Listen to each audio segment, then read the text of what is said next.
Konflikt me thika në një lavazh në Vlorë, plagoset 20 vjeçari dhe 3 të lënduar.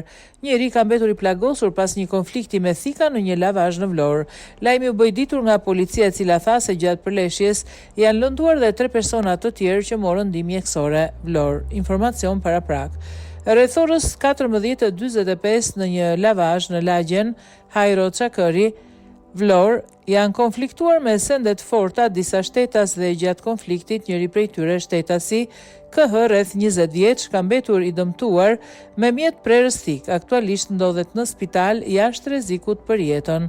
Si pasojë e konfliktit, kanë mbetur të dëmtuar me sende të forta edhe shtetasit RY 30 vjeç, RM 19 vjeç dhe DI 32 vjeç, të cilët pasi morën ndihmën mjekësore u shoqëruan në komisariat për t'u marrë në pyetje lidhur me rrethanat e konfliktit.